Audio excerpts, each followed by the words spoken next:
Frankie in the car. We've got people in offices. We're from all over the place. Hello, Matt Burke. How are you? I do. This is a chance for us. If this is the first time that you've hopefully just met a few new people and added them to your network. It's a chance for us to have a conversation with Steve. For some of us who might be in our network, for others, he might not be, and this might be the first time you're coming across some of what he is doing now. Steve, you and I have bounced around some of the conversations and some of the networks that we might talk about a little bit today.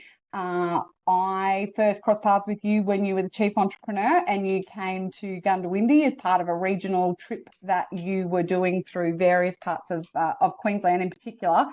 Many of you will know you for Shark Tank, but maybe not too many people know some of the work that you're doing now in the defence space, and even just the convo that you, Joe, and I had. There's a very specific and particular part of defence that you're wanting to focus on with some of your new work.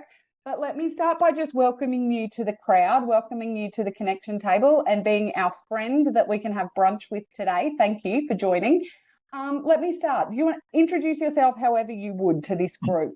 Go back to where you grew up or start wherever you want to, Steve. And then you and I might ask each other some questions and then I'll let you loose with the crew and let you go wherever you want to. How does that sound? Yeah, thanks, Jules. It's great. And thanks, Jules and Joe, and for everyone taking the time. My name is Steve. I was born in regional Australia, Cloncurry. My dad was in Queensland Rail at the time. And then spent time at Emerald and Rockhampton before, at 15 years old, joining the army at 15 back when they had an apprenticeship program, and then spending 3 years in Wodonga, getting my apprenticeship with the army down there, and then 3 years in Brisbane, serving in various units, and then 3 years in Adelaide. I was essentially got a weapons technician. Ultimately, is how I sort of finished that engagement. I went off and had a little bit of a telecoms entrepreneurial sort of career. So from 95, I started a business in Adelaide, which went quite well. I ended up selling that about 5 years after I started it. I moved back to Brisbane, where my wife was from at one time. I lived. And then we started another business with an old schoolmate in 2001 and sold it in 2010 in the telecom space. Since then, I've been an early stage investor primarily in software businesses. That led me to being chief entrepreneur of Queensland in 2018, 19. I can't remember now, Jules, what it was, to be honest. It was around then. So that was a lot of fun on the journey. So in 2016, I was actually contacted by the Army and they asked me to get involved in the innovation programs. I'd had at that stage sort of 2 years of part-time B-grade celebrity fame thanks to Shark Tank. So had a raised public profile. And then that let me in the tent, I suppose, let me in the door. And I saw some of the great capability that was being created through government funding, essentially through grants, and then falling into this massive valley of death. If you're familiar with the commercialization term, valley of death, it's where businesses tend to get stuck, except in defense, it's not a valley, it's a chasm, and nothing gets out of the chasm. So I got tired of seeing all this great opportunity out there, literally dying on the vine, and thought, well, let's, I know there's bigger defense markets in Australia, and in Australia we spend roughly $35 billion US every year on defense, and the biggest market in the world is the US now spends $1 trillion a year on defense. So it's a lot larger market, and so we basically back early stage Australian technology companies increasing military capability, quite specifically around lethality and survivability, and they're tough terms, but ultimately you don't stop the enemy with harsh language alone. You need a robust man carrying something heavy. I've got kids, I don't want to see any of these things ever used. But not having them not having them means you're weak, and that increases the chance of conflict. So we invest in that. Primarily we invest in it because most other investors hate it, to be honest. And the closer you get to the front of the gun, the more investors you scare away. Right. And my job as an investor is really easy. I buy low and sell high, and everyone thinks investing's tricky. Now a lot happens on that journey, but if you want to start out right, you find a good low priced asset. And defense assets are irrationally unloved because we really shouldn't need them. It's a bit of an unpleasant subject, but the reality is that's way above my pay grade. We're investing in a lot of these things. So we invest in early stage Australian companies that sell to the US market. We ignore the Australian market. The Australian market is small, and I have nothing good to say about the Australian Defence Force when it comes to acquiring capability. There's nothing good that can be said. So that's sort of me at the moment. Another business I'm involved with called 1013. We have, which is a tech syndicate investment platform. So a tech startup investment platform for high net worths. We're roughly 700 investors on that platform. We've invested about $120 million over the last 5 years into 57 odd companies, I want to say. That's a lot of fun. I'm just the non-exec chairman of that now. I've got a couple of great young partners who run that business day to day. That's Stu and Arn. So that's good. That's me. Is that enough, Jules? Or Yeah, that's a really good start. I mean, I think you can probably tell even from that introduction why Steve and I connected. You know, most of you, there's a lot of people on this call who know me and know defence is not my background, but this piece around national sovereignty, security, where do the regions play a role in some of this? How do we make sure that we can look after ourselves and that we're sustainable? Those conversations are particularly one of the ways in which Steve and I have really connected over the years, and something that we where this conversation, I think, is really important. Think, Steve, and I've said it to you before, the other thing I really enjoy whenever we speak is you're never left wondering, what you want, what you like, what you don't like, and where you sit. And I actually think that's really important. That it just helps cut through a whole lot of things. Can you just go back a little bit? We've got a whole mixture of people on here. Can you talk to me about, you mentioned you're growing up in the regions. And now you live in Brisbane. We won't hold that against you, and we need our allies everywhere. Tell me about what do you think kind of unites, or where do you see opportunities in the regions? Where do you think some of the challenges are? There's a lot of us that are working in this space, so just wouldn't mind your kind of thoughts on how we as a whole group of people who are really trying to do well and have a good life and make good money in the regions. Any thoughts you've got around that in terms of business, entrepreneurial side of things? Any thoughts on that? Yeah, I suppose I focus. I mean, the business. It's unfortunate, I suppose, that if you're investing in anything high tech, you've got to go where there's lots and lots of people, because in those populations, lots and lots of people, you'll find the really hardcore techie ones. So it's just a statistics and numbers game. This is why these things happen in cities. There's a certain concentration of technical talent. Might be 1% of the population is good with engineering, if you know what I mean. So you'll have a better chance of forming a team in Brisbane than you will have gone to Windy, just based on sheer numbers of people. So that's why that is. I mean, in my defence, I own 25 cows out near Brummelton, near Bow Desert. I know, very exciting. I haven't got my guinea pigs to your kids yet, but we'll work on that. No, please don't send us guinea pigs.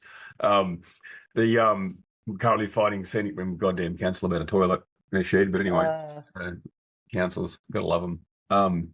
As the water and sewerage rep for Gundawindi, I'll let you deal with that with the Scenic Rim guys.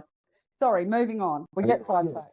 So, in regional areas, so I'm a massive fan of enterprise and people in business, and it was only last week, I think it was Peter Beattie put out an editorial on the Australian around sort of the typical sort of lucky country sort of mantra, saying, "Hey, we've got all this amazing academic talent and all these great things that we can, all these great ideas."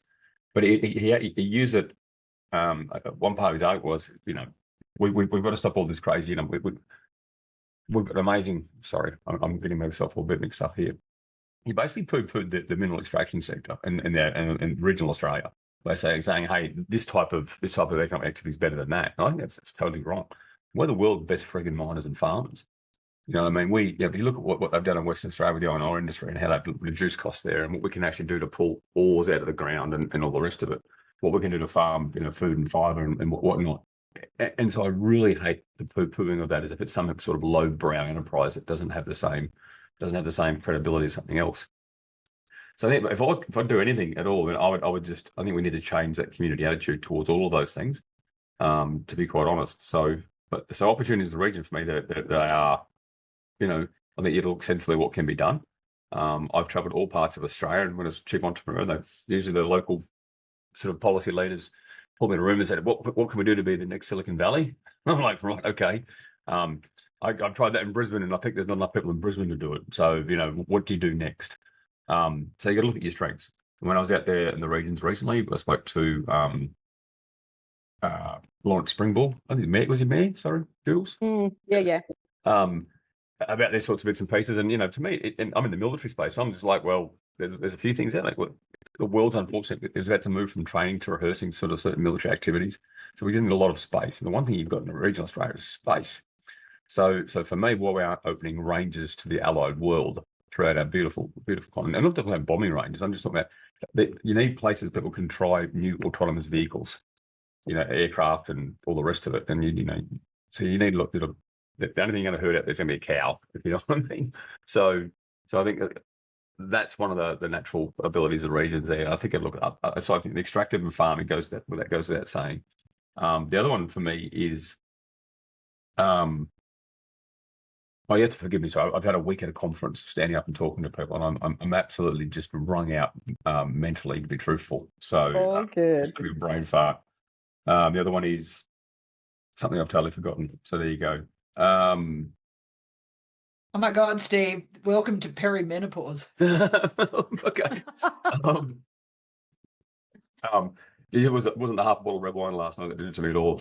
But to finish the week off, but I think it's manufacture. So I think we sort of chatting to Joe about before when you're in your rooms and stuff. So that there is, in my sector in the military space, it's essentially heavy thing. Military is about heavy things. It's that exist in these very, sort of in these environment, very austere environments. The farm, you got to pull a plough for a field. That's not a light device. So the people who can manufacture, create, fabricate, I think that there's an amazing ability there. And I think in a mobilisation sense, through government and through policy, they have to be looking at the manufacturing and the abilities of the metal workers essentially outside of the cities and sort of saying this is a resource we're going to need to tap at some point in the future. I think for example, our recreational boat building industry is something we need to tap in a combat sense as well, given what the Ukrainians did, the Russian Black Sea Fleet with basically a bunch of converted speedboats. So there's all these amazing sort of great industries we've got. I often joke that there's three businesses in sort of urban industrial Australia. It's a shed builder, a caravan builder, and a boat builder. You go to these backlogs, and that's what you find essentially. So a bit of a ramble there because I don't have anything particular. I said my brain is not just fried, but typically it's solely focused on literally high tech military gear at this point in time. So I'm sort of in a little different space. No, it's all good. Can I ask though, with the work that you're doing with Beaten Zone Ventures, like what are the conversations? I mean, obviously don't tell us anything confidential that's, you can't, but just, I mean, this is a new space for a lot of us on the call, right? So what is the 101 of some of what you're starting to see, what people are presenting to you? I'm going to ask everybody on the call if you've got a question for Steve in a minute. This is not Shark Tank though, so we're not going to pitch our ideas and our apps to him. But if you wouldn't mind, Steve, can you dig into some of where your headspace is at the moment? Because that is not a space for a lot of us that we're even really across. So it'll be good for a quick intro to some of that. Yeah, but it's unfortunate. There's a lot of global instability in the world at the moment, and that's tailwinds for my business, and it's pretty unfortunate, to be truthful. Some madman started a mechanised ground war in Europe again, which got about the last one was 70 years ago. So that's just led to nothing good. What it's actually leading to is a massive acceleration of innovation. I saw. I'll get to this point. It's a long way to get to this point. Sorry, Jules. No, all good. I'll go get that. Innovation cycles right now out of Europe, out of Ukraine, essentially, are measured in weeks on one hand. So if you come up with a new innovation, you'll need to deploy it fast. The other side will counter it within a short number of weeks. What that's led to is just this massive sort of innovation flywheel that's getting going. I think we're seeing around the world as the commodity electronics and software are driving down in that space. So you're going away from, in the military sector, you're going away from lots of really big, heavy things like ships and submarines, all the rest of it, to the smaller, exemplified by drones. It's a lot more than just drones, but drones is the most visual, graphic representation of what's occurring in that space. So that's the opportunity, I suppose, that we're seeing in that area there. It's allowing a lot of innovators to come in their back garage, knock up something that's actually pretty cool, to be honest. And at the moment, if you can put it on a boat and get it to Ukraine, you can get it tested in a really live environment. So you can get feedback on how well your thing does. So it's a very exciting it's a very exciting space to be in, just because it's moving so fast at this point in time. That presents its challenges at the same time. So yeah, so we invest in like the companies who want to sell, who want to get inside that innovation loop, who want to sell into those bigger markets. The world's at a stage where, you know, you can, if you build something, you can test it, and that's really unfortunate, but that's just the business we're in.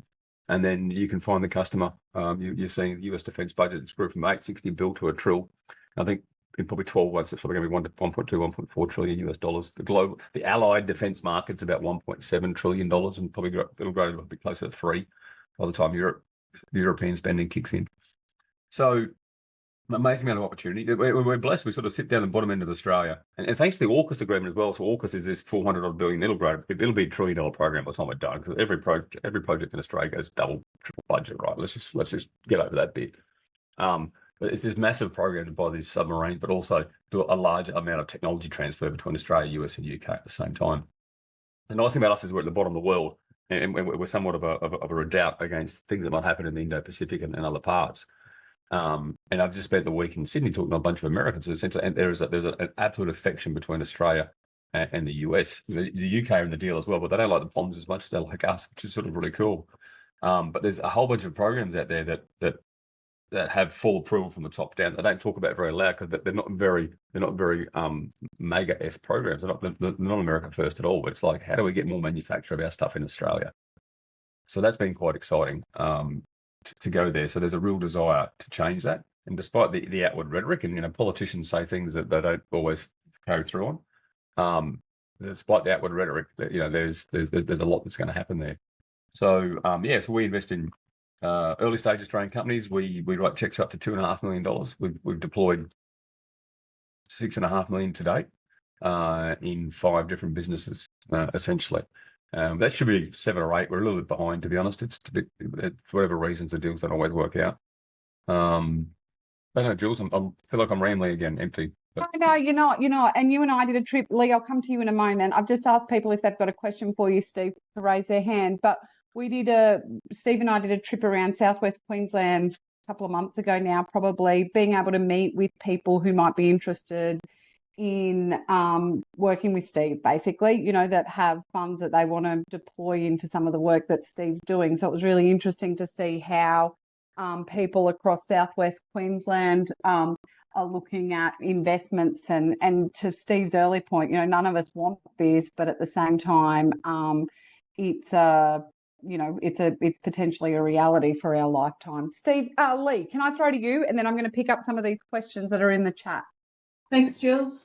Yes, hi, Steve. Thanks for that. In terms of the Ukraine flywheel, like the speed and companies now being the right time to get in and test and trial and do those more real life kind of things, what are the practical things that a company needs to do to get into that? Like, and is it easy or hard, or like what are the things they need to overcome to get in there?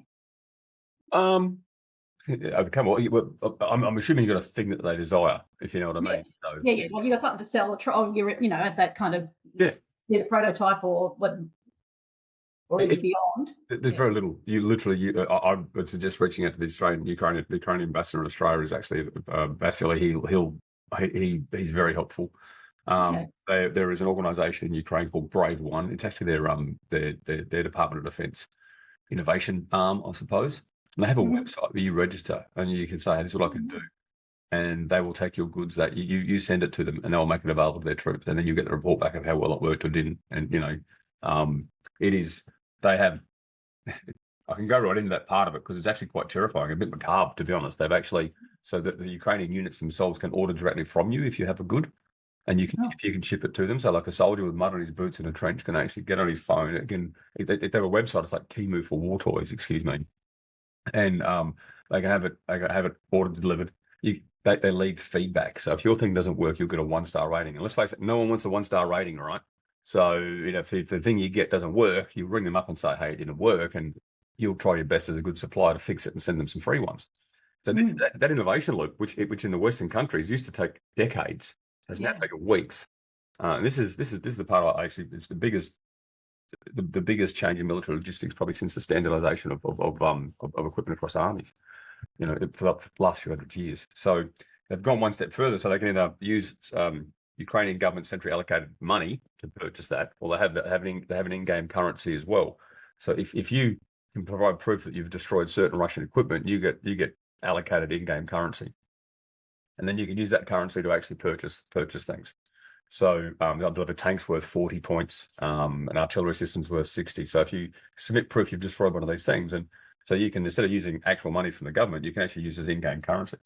The macabre part is, that's quite macabre itself, but even more macabre part is that that had a big demonstration of incentives and outcomes.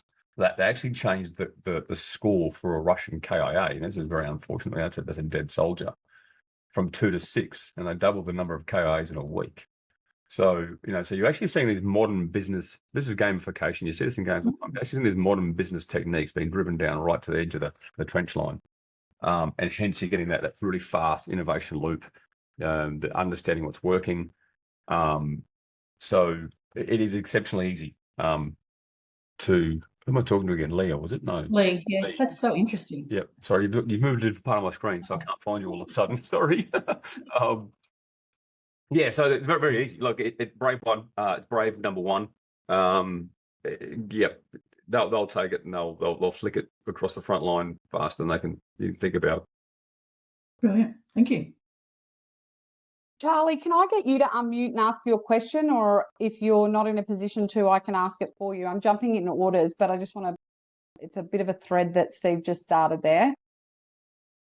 Yeah, I was just sort of interested as an investor, what are the key things that you're looking for, but also what are the real deal breakers if someone is pitching at you? So yeah, what are the things you're really looking for, and what are those instant deal breakers for you? The instant deal breaker is always, it's people. If you can't get along with people, you really shouldn't trust them. You have your capital on them, I suppose. And in that, the biggest deal breaker there is when someone lies. Lies is it's a forward indicator of problems that they tell untruths, and you just drop them. But you can sex things up, and you can put a bit of puffery and polish on it. But lies are lies, and if you caught one of those, you just walk away because it never finishes well in the future. So what are we looking for? I mean, what we look for in general, I suppose, is we like teams that can execute, that can build. So if you've already done that and you've got some traction out there, sales or usage or something along those lines, that's very, very good. But the ability to create create the solution to the problem you're trying to solve, and then we look into problems. The problems are going to be big enough for us for there to be profit to be made, for example. So it's going to be in a big enough market. In defence, especially, we see a lot of people attacking small markets. So they'll be attacking relevant markets, but the market for spy watches, for covert watches, for example, is really small because there's not that many spies around, to be honest. So whilst there might be a good widget and a good covert spy watch, for example, it's not something that could ever be an investable proposition. So we still look at market size and other bits and pieces, but it's people. If they lie to you, then they're pretty well done.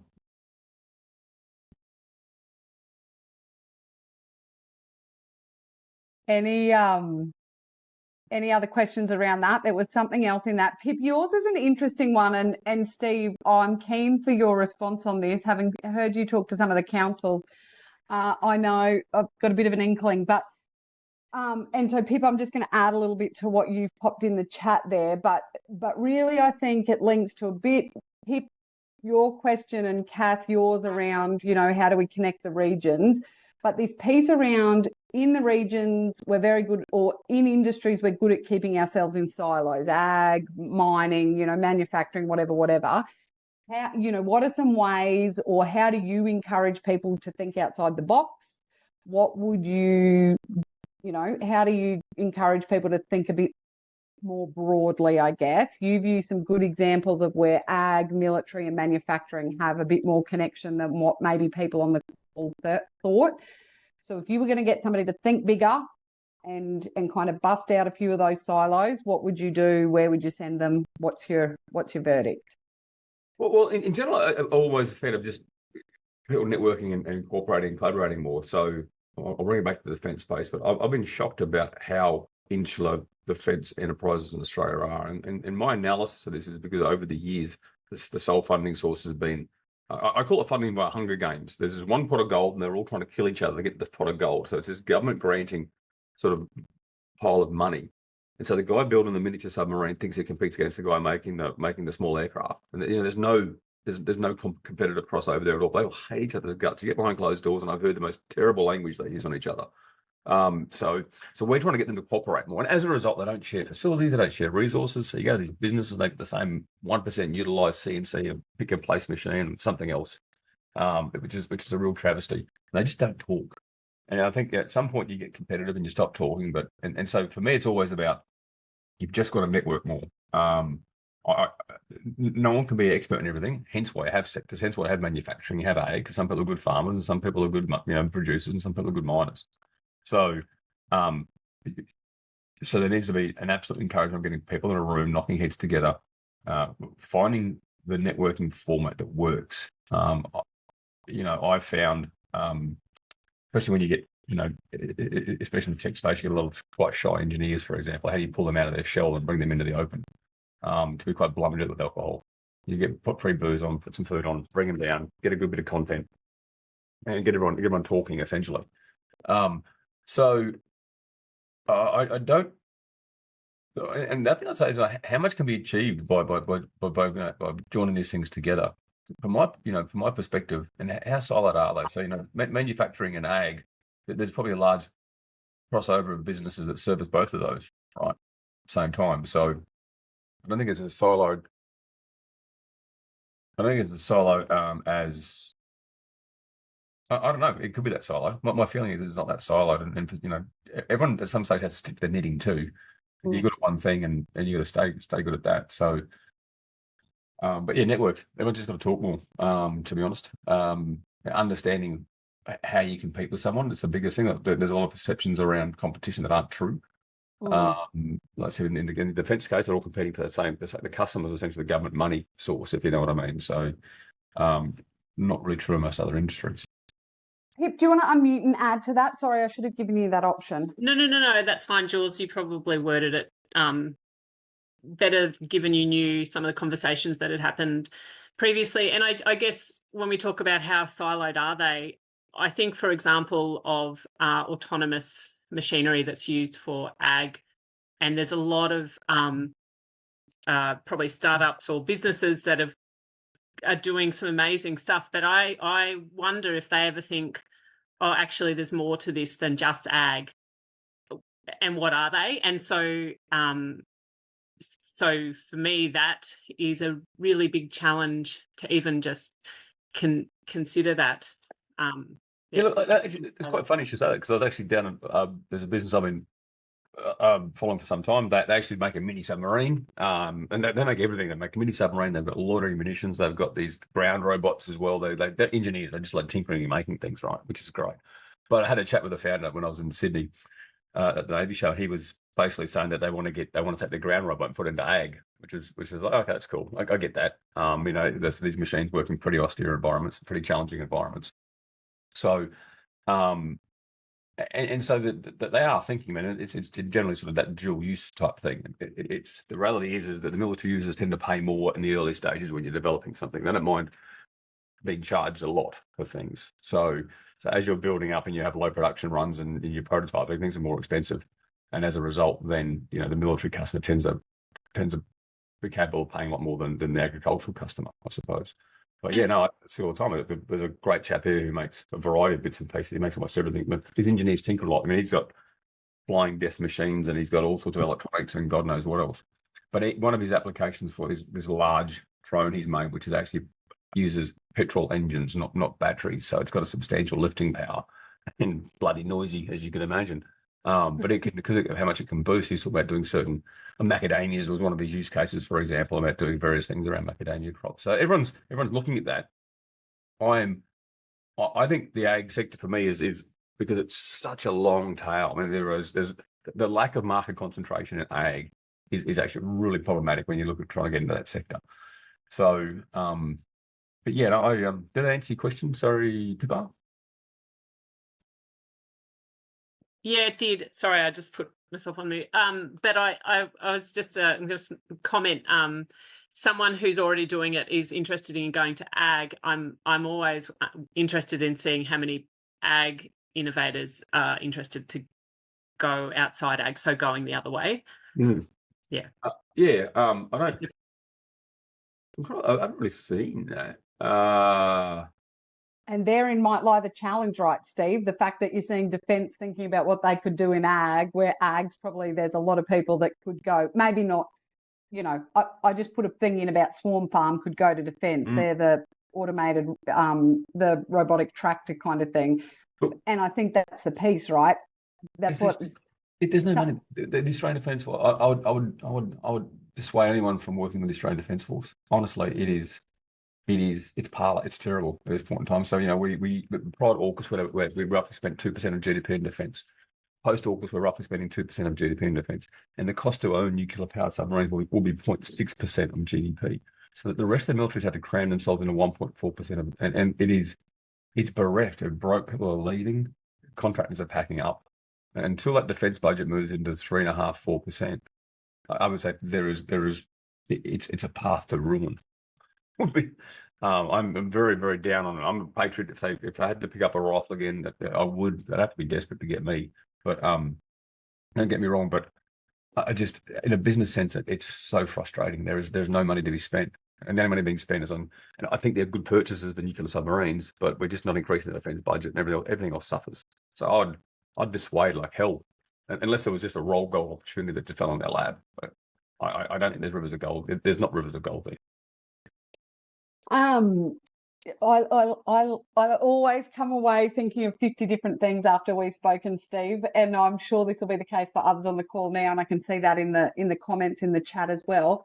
I'm conscious we've got some people on this call who are sort of in that advisory role to businesses, accountants, consultants, grant writers, whatever we might be, but we all kind of sit in a different role to businesses. Have you got any particular things, if you've got advisors to businesses in the room, what would you want some of us to know, whether it's in relation to the defence side of things or anything, but how could we be helping businesses, if we're support crowd to some of the innovators across regional Australia, what would be some things you might want us to know or be asking our clients, I guess? That's question to me, Jules. It is to you. Okay. So that's a different way. I didn't understand it. Sorry. So if I'm an accountant sitting on this call, hypothetically, and I have a whole range of different clients, what should I know? What should I be asking them differently, or how could I help them differently based on talking with you? I don't know. Look, I suppose I'll always come back to the lens of defence again, and I'd reiterate exactly. I mean, one of our companies, it was sitting on top of a $3 million contract award they staffed up for, and the government sort of said, literally, sorry, wait 18 months. So, and so this is, if you are going to work with that, then you just need to. It can't be all your business. So you need to take a really good hard look at working with any government, I suppose, and even with the US government. I mean, right now they're shut down. They've been shut down for 36 days. That's causing its own myriad problems as well, as mum and dad in America are arguing about who owns the purse strings. But so in general sense, you've got to really diversify your business. So I mentioned before that the lack of market concentration in ag is an inhibitor, I think, to a lot of good tech being able to easily sold into ag. You got to be careful about too much concentration in your market as well. So if you only have government customers, for example, then that could lead to problems. So those sort of the quality of revenue, as a number of customers, the strength behind the logos of those customers, are they good customers, bad customers? That's a big thing. I'd love to hear actually how, in that sense, how the tariff shenanigans have been actually impacting regional Australia. I know from our sense, it's not been that bad actually. From across our portfolio, what we've seen so far. So I'd love to understand that, because that I've heard from people in the UK that's in Europe, but that's very problematic. But in Australia, I don't hear the same sort of issues. Yeah, I've got a story I can share on that, but I'll come back. Joe, I'll let you ask first, and then we'll come back to some of that tariff stuff. Steve, I'm super interested to sort of this might be flexing the brain a bit as far as a Friday afternoon after you've had a big week talking shop. But I'm interested to think, if you picture yourself on telly with Shark Tank, and if you have a founder, business owner or whatever come onto the set and they pitch a business and they say, you know, I'm based in the regions, this is my business, this is what I'm wanting to do, I want to globally scale, blah, blah, blah. Do you think that if you were sitting on that stage 10 years later in a post-COVID world, in an AI bonkers world, thinking about how you've said now that you can ship a product super quickly to the, in all sense of the word, build, ship, and then literally put on a ship and go to the Ukraine, and you can do that with a small team, and that there seems to be this change in mindset in that investors are now not looking for you having to be in the city to get access to talent and all of those things. Do you think that you on a stage 10 years ago to you on a stage, if it was today, having someone with a rural location come and pitch you, do you think there has been a change in investors' mindsets around their physical location for investability now?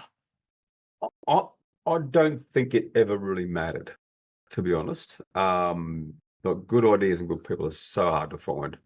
This is why I don't understand racists and sexists. You know what I mean? Because like, good ideas and good people, just who gives a toss what gender they are or what color they're skin? I think it's the least interesting thing about a person, if you know what I mean. Good people are just competent people are really hard to find. So it doesn't matter where they are or you know or what you're, you know, or other sort of, you know, non-material things about them. So it's just the majority of people don't live in the regions, and so therefore you just from pure statistically you tend to find more businesses where more people are. That is that, and in the high tech sense it's even more so, if you know what I mean, because young people tend to be, you know, drawn to the cities as well for whatever reasons. So look, COVID burst a lot of bubbles around locations. Even Ukraine, like one of their businesses at the start, when the invasion kicked off, they had one of their software teams was actually in Ukraine, or about a third of their program was Ukrainian, and we offered to get them out. And they were quite patriotic. They said, no, actually, we just resigned. We're going to stay and fight, which is really quite, we offered to try and get them out of the country, and they stayed and fought. So, so, you know, you can be anywhere in the world in that respect, right? Is what I'm getting at there. So, and this is why I bang the drum so much about tech and about how we have to embrace it. And whilst I think all industries are great, and I love like extractive industries, ag, to me, they're all brilliant. But we are so trade exposed when it comes to technology. Like, you know, it used to be when I first started my first business, when I started my last business, about 15 years ago, when we were had the listed business pipe, we had to get a mail system, like an email system, and that was like 2 servers in different buildings, and it was about a $400,000 exercise for the thing we need to do at the time, right? Now nowadays that's $25 a month Office 365 subscription, right? So you know, so the kid in the favela in Brazil, right, who's got half a skill of programming, needs you $25 a month email subscription. He's got the same capability as a programmer in Australia. That's really scary, because all of a sudden you get access to more people, more brains. So all of a sudden, good ideas can come from anywhere. So the regions, it's never particularly fussed me. I think, you know, that it's quite sensible. I ended up speaking to one lady, one of our trips, Julia, and she was warehousing in Gundawindi, which surprised the hell out of me. I suppose it is on the national highway system, I get that. But, you know, you tend to warehouse more centrally just because it makes more sense in a logistical sense, if you know what I mean. So, so there's some things that are you wouldn't do. There's some things you would do in the regions, some things you wouldn't do in the regions, if you know what I mean. So, but no, it doesn't. I think if you're sensible and you're actually out for returns, I don't see why the regional thing is an issue at all. I then have just a quick follow-up question to that then. Do you think that there is an angle that businesses or entrepreneurs or founders can leverage by saying that they are based in the regions? Do you think there is an angle that actually means you can deliver in a different way or whatever? Do you think that that's something that rurally based people wanting to export abroad or to double down on local or domestic markets, do you think that that's something that put it in the mix, put it on the deck, put it like in there as a positive? think it's negative, that's for sure. I mean, I think that, the obvious things aside, like, if you're in the most pristine, beautiful, non-polluted region, that's sort of different, right? That's still a regional area, but it's got other aspects to it, I suppose. But would it be? Look, I mean, I think that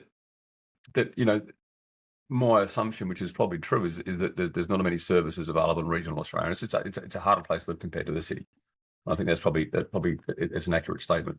So you'd think that the entrepreneurs and the people in those regions there who are successful are probably have got a damn sight more grit, if you know what I mean. How you quantify that and how you put a metric around it, and how you could then use that as some sort of advantage. I don't know. Listen, it's not a negative, but I don't know how you turn it to a positive.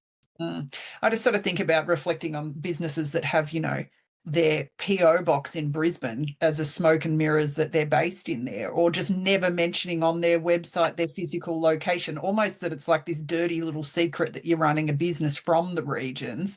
That I'm just sort of thinking, like, do you think there is an advantage to actually be like, this is just yet another reason why we are investable, where our costs are lower, blah, blah, blah, all of those things. Just throwing that out there. Yeah, I mean, I can see that on the cost side, definitely. But that just adds to the. I mean, would I hunt down a business because they're based in the region solely because of that? No.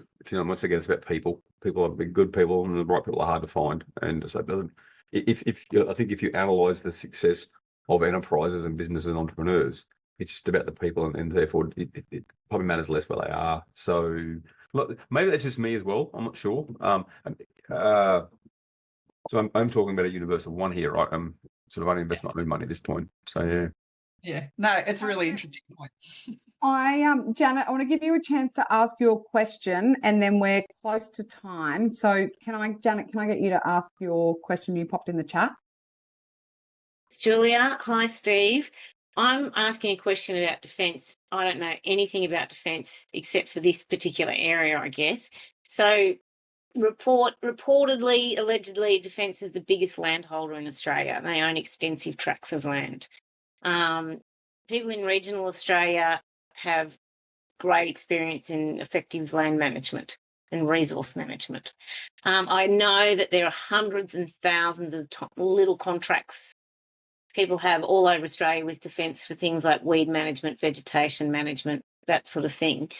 I just wonder if there's not an opportunity for people to really, like, A, cut costs for Defence and improve efficiency, but also maybe leverage some of those biodiversity credits, carbon type credits, because of all of these extensive tracts of land that aren't really getting used for anything but defence activities, clandestine defence activities.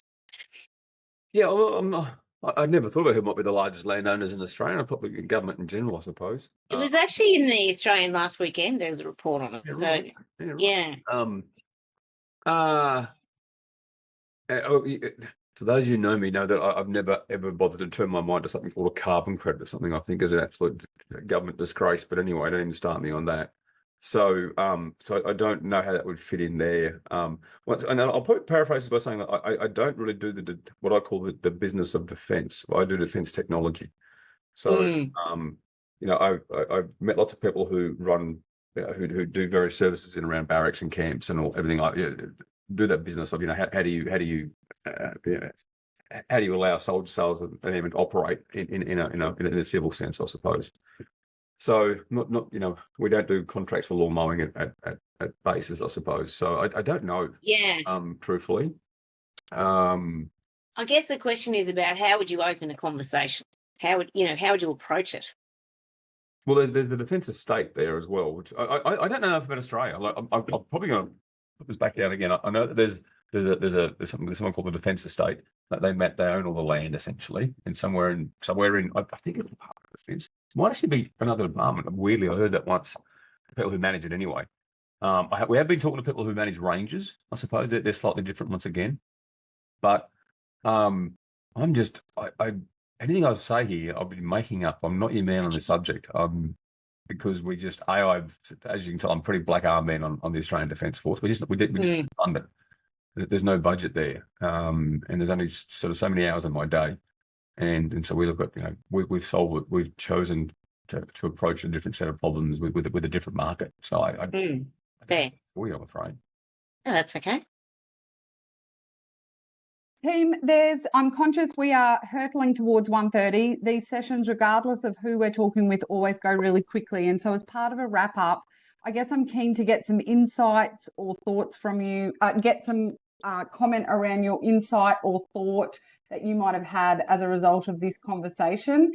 And Steve, while people are popping that in the chat and while people are having a think about that, can I ask, what's the best way for people to follow along the work that you're doing now, specifically in the Beaten Zone Ventures? Is it follow the LinkedIn page? Is it get on a mailing list? What's the best way for people to kind of keep in contact with what it is that you're doing now?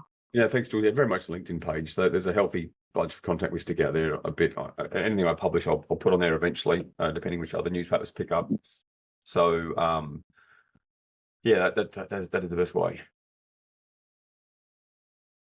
Okay, I'm just going to quickly find that on LinkedIn now so that I can share that in the chat. So everybody, Joe, can I get you to just share and read some of what's in the chat there so that there's feedback for all of us? Yeah, sure. I think that, and I'm nodding away here and can see people nodding as people are typing in here, like this location independence piece, like just coming back, Steve, you've just talked, it's the people doing the things, whether it's, doing a defense tech that's going to get sold in and turned around in 3 weeks to get into an actual war zone, or if it's going into the American Defense Force or any of these things, it's the people that are delivering the product and running the businesses and things, and that your physical location doesn't matter. But I think, like, again, just reinforcing that people are always at the core, and again, regardless of what you're doing. So I think that that's a really interesting, strong theme coming out of the stuff that you're talking about. Good smart people don't do dumb things for very long. That's the rule of investing, right? So, people can be blinkered and they think that their thing is it, and sometimes you got to break those blinkers a bit. But otherwise, that's what good smart people just don't do dumb things for long. That was a safe bet. Well, I like to say that we don't really like putting dumb people in Zoom calls with our friends. So hopefully we haven't got any of them in here today. So, Jules, it's a miss if I don't. I'm the sales gal. We've got a minute left. Steve, I just would, like, on behalf of everyone in here, really like to thank you for joining us, because I think you're exhibit A of good stuff coming out of Central Queensland that then goes on to do big global impact pieces. So thank you very much for joining us. And I think this is just like, we try and do one of these every month where we get someone like yourself dial in, where we get to bring people into a Zoom room from all over the country. But again, this is the stuff that Jules and I, like, as part of the connection table, are really keen. How do we put people that are in totally different industries all in the one space, because the common thing that they have is their geography? And I think that it's those sorts of things that allows that cross-pollination to happen. And I think if that's a big takeaway for me from your conversation today, is that silos get broken down when you put people that are doing different things in a room together. And Jules and I are really keen about having the common thread being geography, regardless of what you're doing work-wise or industry-wise, community-wise, all of those things. So my spruik is, if you're in this call today or watching this recording back and that you're not a member of the connection table already, become one, because it's good fun here. And we'll keep putting people like Steve in front of you, and you get to make those connections. And I think I can see already a couple of the private messages that people have pinged me, just even in the chat today, has just been a perfect example of what we're trying to build in a national platform. So, Steve, thank you very much for joining us. I'll send everyone the recording post this to have a rewatch if they want to, and we would look forward to seeing you all at our next session. No worries, Joe. No, Jules. Everyone, thanks very much. Thanks, Steve. Always good to see you, and wish you well with everything that you're doing. No, thanks very much. Have a good weekend, guys. Thank you. Thanks. Bye.